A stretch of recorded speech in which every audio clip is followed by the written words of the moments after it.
오늘 우리에게 주시는 하나님의 말씀 창세기 23장 1절에서 20절까지 말씀입니다.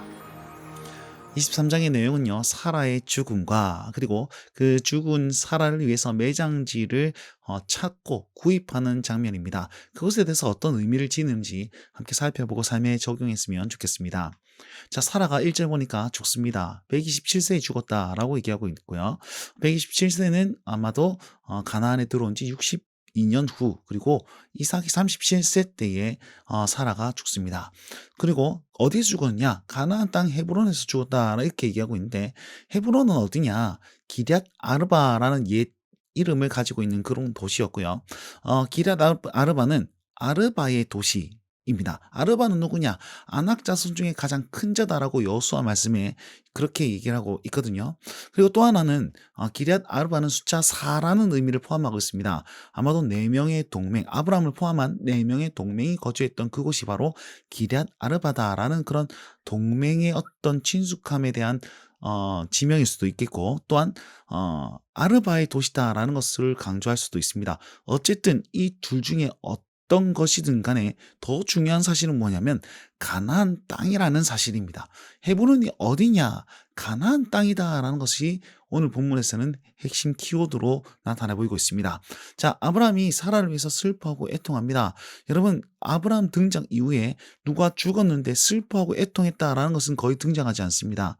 음, 아버지 데라가 죽었을 때도 슬퍼하였다, 애통했다 그런 얘기가 없거든요. 그런데 사라가 죽을 때에는 이렇게 명시함으로써 사라가 정말 이스라엘 민족의 어머니로서 존중받고 존경받는 하나님의 사람이라는 사실을 이렇게 표현하였고, 또한 여성에게 127세에 죽었다라는 표현도 드문 표현입니다. 그래서 성경과 이 창세기 기자는요, 이 사라를 조금 부각시키면서 이를 통해서 하나님의 역사가 이어져 갈 것이다라는 사실을 나타내 보이고 있는 겁니다. 자, 그런데 사라가 죽은 것에 대해서 여기까지만 딱 얘기하고, 그 이유는 어떤 것에 포커스가 맞춰지냐면 매장지에 대한 포커스가 맞춰집니다. 아브라함이요, 훌훌 털어버리고 조금 마음을 추스린 다음에 헷 족속과 대화를 하기 시작하는데, 매장할 소유지를 내게 주어서 장사하게 하소서. 나는 나그네이고 거류하는 자일 뿐입니다. 이렇게 낮은 자세로 그 매장지를 요구하고 있습니다. 그러니까 이 헷 족속은 어떻게 반응하느냐? 내 주여, 당신은 하나님이 세우신 지도자입니다. 좋은 곳에다가 장사하십시오. 우리 중에 반대할 자가 아무도 없습니다. 이렇게 얘기하거든요. 아니, 가나안 땅 사람들이 어떻게 하나님이 세우신 지도자라고 얘기를 합니까? 그럼 14장의 말씀해 보시면 롯이 잡혀갔을 때 남부 지방의 어떤 그 왕들이 연합했을 때 롯을 찾아가기 위해서 다 318명의 군사를 데리고 갔고 초토화시킨 다음에 마물의 사람들, 그다음에 헷 족속 사람들, 이 사람들까지 다 해방해서 그렇게 돌려주고, 또 그 살렘 왕 아비멜렉이 그를 축복해 준 그런 일들이 있었지 않습니까? 그걸 경험한 사람들이 당신은 하나님이 주신 하나님의 지도자입니다, 이렇게 인식했던 모양입니다. 그 모든 것을 보았기 때문에 이렇게 존중하고 있다는 것입니다. 그런데 이 말에는 좀 뭔가 맹점이 있습니다. 보시면 아브라함이요, 좋은 곳에 장사하소서 이렇게 되는데, 그렇습니까? 그러면 나는 에브론의 막벨라 굴에 장사하도록 내가 이것을 구입할 수 있도록 도와주십시오, 이렇게 얘기하는데, 철저하게 낮은 자세로, 아까 전에도 굉장히 나그네이며 거룩입니다, 이렇게 낮은 자세로 갖지 않습니까? 몸을 굽히며 그렇게 요구를 합니다. 매장할 소유지가 되길 원하노라라고 9절에 또 이렇게 얘기를 하고 있지요. 자, 10절 말씀 보면요, 이번에는 헷 족속이 아니고 에브론과의 대화가 이어집니다. 성문에 들어온 모든 자가 듣는 데서 에브론과 대화하는데, 성문은 재판의 장소이고 들어온 모든 자는 그 헷 족속의 장로들이다, 이렇게 표현하는 측면입니다. 판결자라는 겁니다.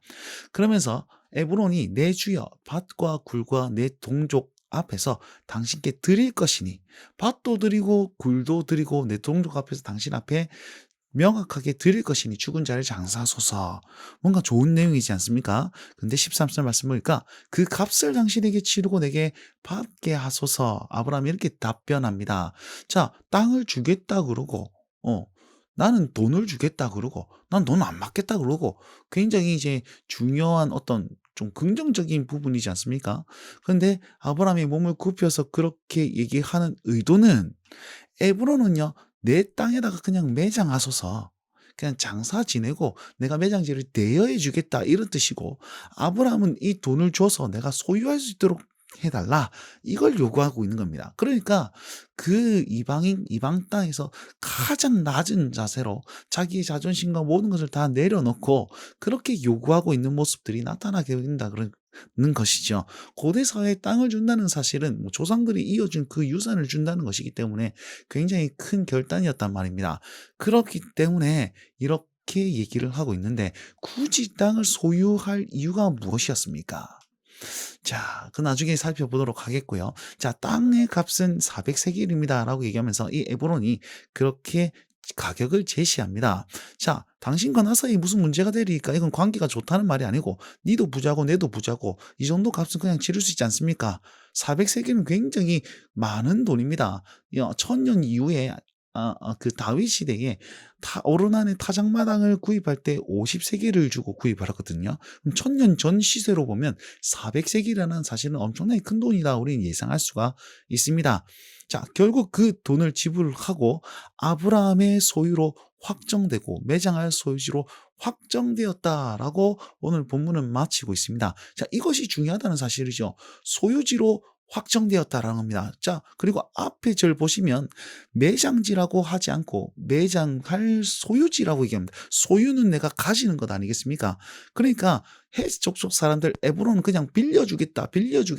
그냥 아무 때나 좋은 데서 장사하소서 이렇게 얘기를 했지만, 아브라함 계속해서 내 소유가 되게끔 하소서, 소유가 되게끔 하소서 이렇게 얘기한 겁니다. 이유가 무엇입니까? 그 가나안 땅은 하나님의 약속의 땅이었기 때문입니다. 하나님의 약속의 땅이었기 때문에 그 약속 믿고 내가 이것을 나의 소유로 하겠다라는 그런 믿음의 결심으로 인해서 가나안 땅에 약속의 첫걸음을 내딛는 것이 바로 오늘 이 본문이다라는 사실입니다. 자, 이제는 아브라함은 그 약속을 믿고 행동합니다. 낮아지기까지, 엎드리기까지, 몸을 굽히며 경배하기까지 그렇게 낮아져서 약속을 이행하고자, 약속을 믿고 나아가고자 하는 그 모습이 오늘 여기에서 볼 수 있는 것입니다. 우리 삶에 오늘 하나님께서 내게 주신 약속 무엇입니까? 다시 오시겠다라는 약속, 그리고 주일날 들었던 그 말씀의 약속입니다. 그 약속 붙잡고 오늘 그 약속을 이루도록 낮아지고 겸손하고 그 말씀대로 사실 수 있는 오늘 하루의 삶이 되었으면 좋겠습니다. 오늘 이 하나님께서 당신과 함께 하십니다. 오늘도 승리하십시오. 날마다 주님과